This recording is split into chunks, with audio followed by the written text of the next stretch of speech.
과학이 발전한 오늘날에는 이 수많은 자연현상이 왜 일어나는지, 바람은 왜 불고 비는 왜 오는지, 파도는 왜 치고 계절은 왜 바뀌는지 많은 것들이 설명되고 있습니다. 과학적으로요. 이런 과학의 발전은 사람들의 생각을 많이 바꿔놓았어요. 그래서 기우제를 드린다던가 배를 띄우기 전에 용왕에게 제사를 지낸다거나 그런 일들은 신앙적으로 맞고 틀리고를 떠나서 굉장히 어리석고 무식해 보이는 일이 되지 않았습니까? 과학적인, 그러니까 원인과 결과가 있는 자연 현상을 초자연적인 힘에 의지하는 것 자체가 어리석어 보이는 거죠. 그래서 이런 샤머니즘과는 많이 다른 기독교인들은 사람들이 죄를 져서 자연적인 재앙이 왔다, 이런 이야기를 아주 비성경적인, 비신앙적인 이야기로 생각하는 경우가 많이 있습니다.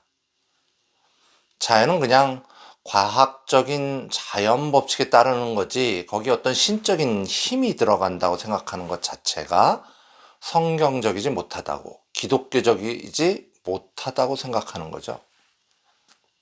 자, 그렇다면 요엘서 1장 3절에서 4절의 말씀을 같이 읽어보시겠습니다. 너희는 이 일을 너희 자녀에게 말하고 너희 자녀는 자기 자녀에게 말하고 그 자녀는 후세에 말할 것이라. 하나님이 내리신 재앙을 철저하게 기억하라는 말씀이죠. 자, 그렇다면 무슨 일이 있었던 걸까요? 팥중이가 남긴 것을 메뚜기가 먹고 메뚜기가 남긴 것을 느치가 먹고 느치가 남긴 것을 황충이 먹었도다. 여기서 팥중이, 느치, 황충이는 모두 메뚜기를 가리키는 말입니다.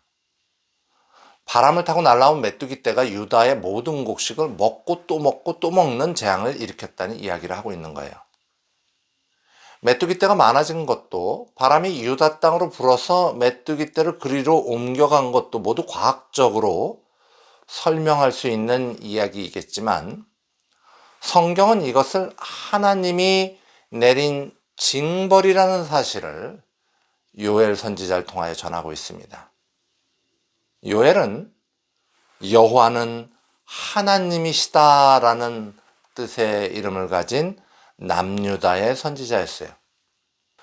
그렇다면 여호와 하나님은 이 요엘 시대와 같이 과학이 발전하지 않았던 시대에만 일하시는 그런 하나님이셨을까요?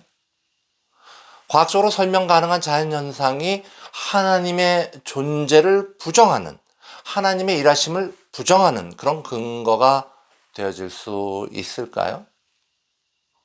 과학자들이 자연 법칙을 이해할 수는 있지만, 말하자면 뜨거운 공기는 위로 올라간다는 것을 발견하고 설명할 수는 있지만, 왜 뜨거운 공기는 위로 올라가는 그런 자연 법칙이 생겼는지, 그 법칙을 누가 만들었는지에 대한 답을 줄 수는 없습니다. 거기에 대한 답은 우리가 가지고 있죠. 온 우주 만물의 법칙, 지구가 돌고 낮과 밤이 오고 물이 높은 곳에서 낮은 곳으로 흐르고 파도가 치고 태풍이 오고 하는 모든 법칙은 하나님이 정하셨고, 하나님이 이 모든 자연 법칙을 주관하고 계십니다. 그리고 오늘 우리가 함께 나누시는 성경의 저자인 요엘은, 여호와는 하나님이시다라는 이름을 가진 요엘은 하나님이 그 자연 법칙을 이용하셔서 패역한 백성 유다 자손들을 징벌하고 계심을 설명하고 있는 것입니다. 메뚜기 떼로 인한 재앙을 설명한 요엘은 또 동시에 가뭄으로 인한 재앙도 설명하고 있습니다. 하나님께서는 이처럼 자연현상을 이용하여 하나님을 잊은 유다 백성을 각성시키고 징계하시고 자신들의 죄를 돌아보게 만드셨다는 것을 요엘은 선포하고 있는 것입니다. 그렇다면 수없이 많은 자연재해로 고통받는 오늘날 우리 성도들은 과학이 그 이유를 설명해 준다는 이유로, 말하자면 온실가스가 너무 많아져서 지구의 온도가 상승하고 그로 인해서 생기는 현상으로만 자연재해의 원인을 생각하며 그저 손 놓고 남의 탓만 하고 있으면 되는 걸까요? 그저 무심하게 중국 탓만, 미국 탓만 그렇게 하고 있으면 되는 걸까요? 우리는 이처럼 무시무시한 자연재해 앞에서 아무것도 할 수 있는 일이 없는 걸까요? 요엘은 이처럼 무서운 자연재해 앞에서 매우 비과학적이어 보이는 방법을 제시하고 있습니다. 죄로 인한 징벌로 인한 자연재해 앞에 먹을 것이 끊어지고 기쁨과 즐거움을 잃어버린 백성들에게 요엘은 이렇게 권면하고 있습니다. 요엘 2장 12절로 14절의 말씀입니다.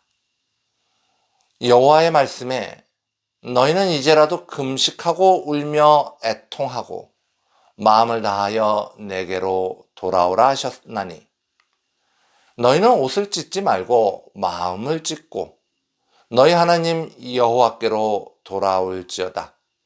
그는 은혜로우시며 자비로우시며 노하기를 더디하시며 인애가 크시사 뜻을 돌이켜 재앙을 내리지 아니하시나니 주께서 혹시 마음과 뜻을 돌이키시고 그 뒤에 복을 내리사 너희 하나님 여호와께 소제와 전제를 드리게 하지 아니하실는지 누가 알겠느냐. 자, 무서운 자연재해 앞에서 애통하는 심정으로 하나님께 회개할 것을 요청하는 요엘 선지자는 이 자연법칙이라고는 도통 이해하지 못하는 무식한 옛날 사람에 불과한 것일까요? 과학을 알지 못하는 그저 어리석은 옛날 사람뿐인가요? 혹시 제가 여러분에게 여러분, 우리가 악해서 우리가 패역해서 이렇게 날씨가 더워지고 빙하도 녹고 홍수도 나고 토네이도의 태풍에 난리가 나는 겁니다. 우리가 하나님을 등져서 우리가 하나님을 온전히 섬기지 못해서 전염병도 생기고 가뭄과 기근이 세상을 덮는 겁니다. 그러니까 여러분, 우리가 눈물로 하나님께 기도하며 회개해야 합니다. 그럼 혹시 하나님이 마음을 돌리시고 용서하실 줄 누가 합니까?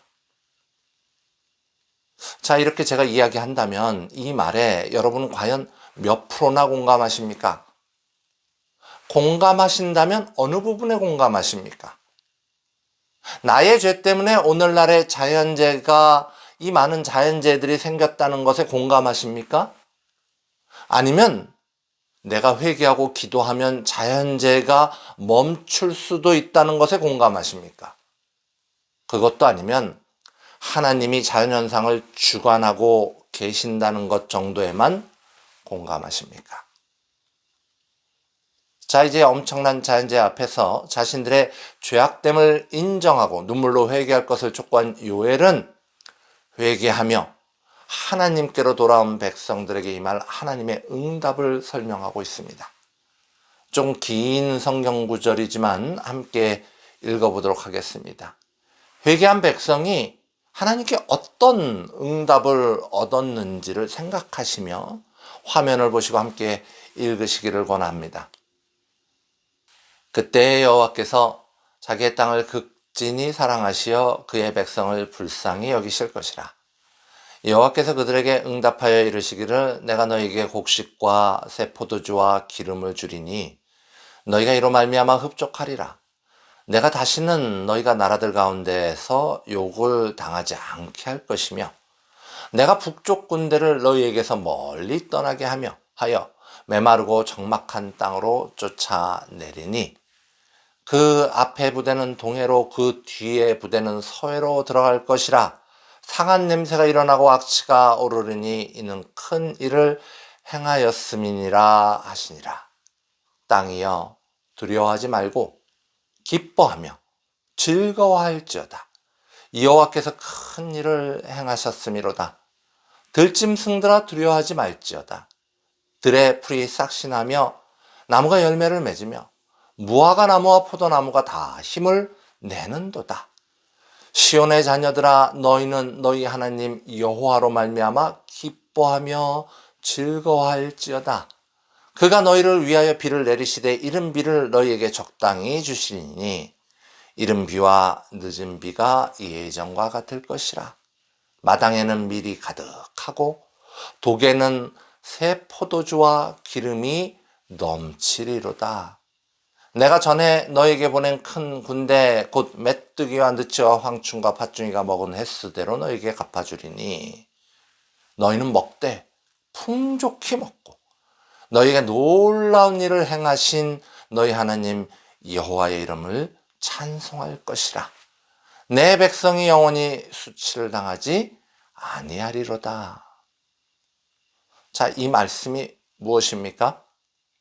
유다 백성이 패역하고 하나님 앞에서 범죄하여서 자연재앙으로 징계하셨는데 이 백성이 이제 돌아와 회개하며 하나님께 긍휼을 요청하며 금식하며 애타게 기도하였더니 하나님께서 회복의 역사를 일으키신다는 겁니다. 재앙이었던 자연이 회복되고 풍성한 먹거리를 제공하시겠다고 약속하고 계시는 거죠. 재앙이었던 자연 환경은 변하여서 복이 되어지고 유다를 공격하던 적들도 물러가는, 그러니까 자연뿐만 아니라 삶의 주변 환경도 변화하는 그런 놀라운 역사를 일으키실 것을 예언하고 있는 것입니다. 죄로 인한 재앙과 고통, 회개와 기도로 인한 회복과 풍요, 이것을 경험한 유다인들에게는 이제 어떤 변화가 일어날까요? 재앙으로 고통받고 회개로 회복되고 그런 경험 속에서 유다인들은 어떤 변화를 일으켰을까요? 성경 말씀입니다. 그런즉 내가 이스라엘 가운데 있어 너희 하나님 여호와가 되고 다른 이가 없는 줄을 너희가 알 것이라. 하나님과 연결된 백성이 하나님의 역사하심을 삶 속에서 경험함으로 하나님을 알게 되었다는 말씀입니다. 자, 그렇다면 하나님을 알게 된 이들, 죄와 재앙과 회개와 기도와 그에 따른 회복을 통해 역사하시는 하나님을 알게 된 이들에게는 그 후에, 하나님을 안 후에 어떤 일들이 일어납니까? 요엘 2장 28절의 말씀입니다. 그 후에 내가 내 영을 만민에게 부어주리니 너의 자녀들은 장래일을 말할 것이며 너의 늙은이는 꿈을 꾸며 너의 젊은이는 이상을 볼 것이며. 하나님의 영, 성령이 임하시는 것입니다.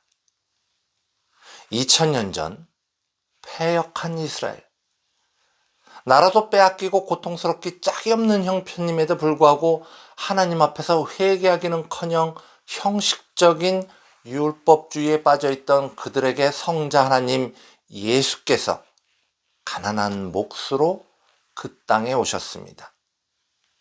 예수님께서는 제자들을 선택하여 부르시고 함께 먹으시고 함께 마시며 그들과 동행하셨고 그들을 가르치시며 3년간 공생애를 사셨어요.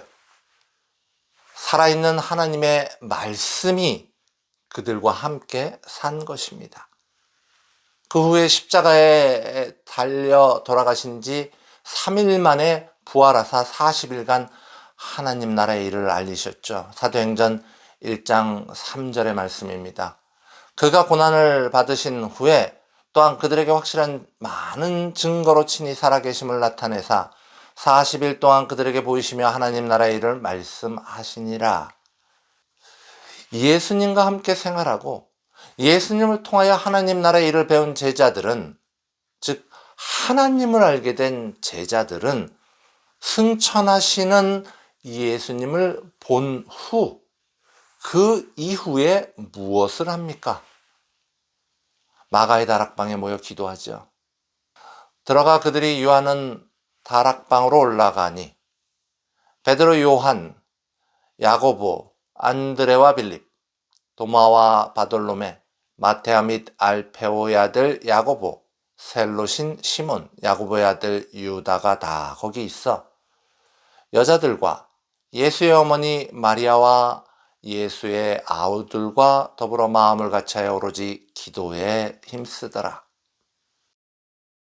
고통, 죄로 인한 고통, 자연적인 고통, 환경적인 고통, 만남, 여호와 하나님과의 만남, 성자 예수님과의 만남, 경험, 재앙과 회복을 통해 얻은 하나님에 대한 경험, 함께 살아감으로 얻은 예수님에 대한 경험, 배움, 선지자를 통한 하나님에 대한 배움, 예수님을 통한 하늘나라에 대한 배움, 성경을 통한 하나님의 말씀에 대한 배움, 그리고 기도. 자, 이러한 과정들의 끝은 무엇입니까? 사도행전 2장 1절로 4절의 말씀입니다. 오순절 날이 이미 이름에 그들이 다 같이 한 곳에 모였더니 호련히 하늘로부터 급하고 강한 바람 같은 소리가 있어 그들이 앉은 온 집에 가득하며 마치 불의 혀처럼 갈라지는 것들이 그들에게 보여 각 사람 위에 하나씩 임하여 있더니 그들이 다 성령의 충만함을 받고 성령이 말하게 하심을 따라 다른 언어들로 말하기를 시작하니라. 하나님을 경험하고 하나님을 안 자가 하나님께 기도함으로 하나님 앞에 설 때에 얻는 것은 무엇입니까? 성령의 충만함입니다. 그리고 이제 성령이 충만한 베드로가 성령님의 임하심을 받고 요엘 선지자가 했던 말, 그 예언의 말들을 예수님을 죽였던 수많은 군중 앞에 서서 담대하게 이렇게 선포합니다.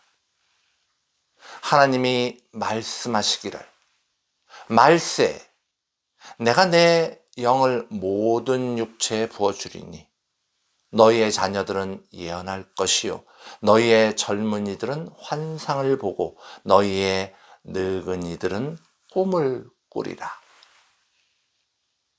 성자 하나님 예수를 알고 기도하고 성령의 충만함을 받은 베드로가 만민을 향하여 성령의 충만함이 자신이 받은 것처럼 당신들에게도 있을 것이라고 예언하고 있는 것입니다.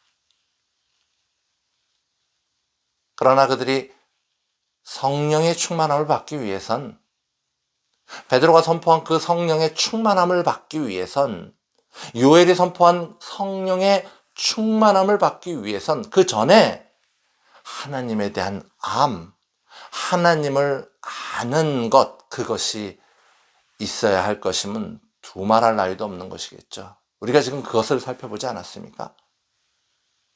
그런데 오늘날 교회에서는 지극히 잘못된 풍조가 하나 있습니다. 그것은 하나님에 대한 암과 성령의 충만함을 분리하려는 시도이죠.